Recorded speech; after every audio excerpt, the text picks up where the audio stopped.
நாமக்கல் மாவட்டம் சேந்தமங்கலம் லட்சுமி நாராயண பெருமாள் கோயிலில் வைகுண்ட ஏகாதசியையொட்டி அதிகாலையில் சொர்க்கவாசல் திறக்கப்பட்டது. இதுகுறித்த கூடுதல் விவரங்களை நமது செய்தியாளர் பெரியசாமி வழங்க கேட்கலாம்.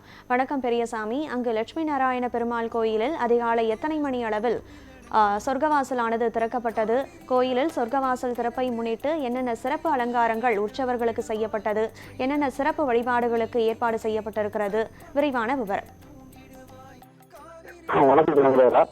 நாமக்கல் மாவட்டம் சேந்தமங்கலம் பகுதியில் பழமை வாய்ந்த அருள்மிகு லட்சுமி நாராயண பெருமாள் கோயில் அமைந்துள்ளது. இங்கு மார்கழி மாதம் கடவுளுக்கு உகந்த மாதம் என்பதால் வைகுண்ட ஏகாதசியை முன்னிட்டு இன்று அதிகாலை 4:30 மணி அளவில் ஏராளமான பக்தர்கள் கோயிலில் குவிந்தனர். அருள்மிகு லட்சுமி நாராயண பெருமாள் மற்றும் மூலவர்களுக்கு சிறப்பு அபிஷேகங்கள் ஆராதனைகள் நடைபெற்றது. மேலும் லட்சுமி நாராயண பெருமாள் சிறப்பு அலங்காரத்தில் பக்தர்களுக்கு அருள் பாலித்தார்.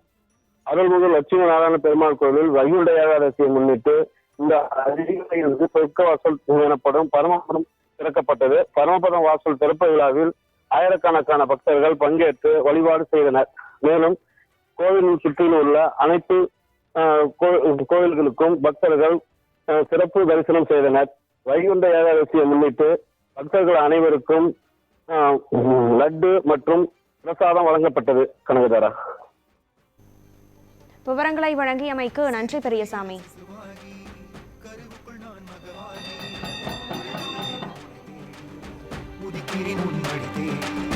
சிறு துளிகள் சிசுவாகி கருவுக்குள் நான் மகவாகி உறவுகள் என முனைத்தேடி உதிக்கிறேன் உன்மடி தேடி ஜனனம் முதல் மரணம் வரை உன்னடி சரணடைந்தேன்.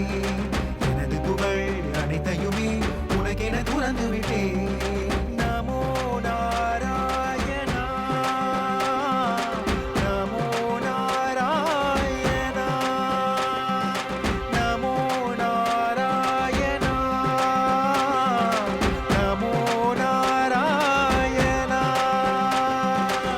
சிறு துளிகள் சிசுவாகி கருவுக்குள் நான் மகவாகி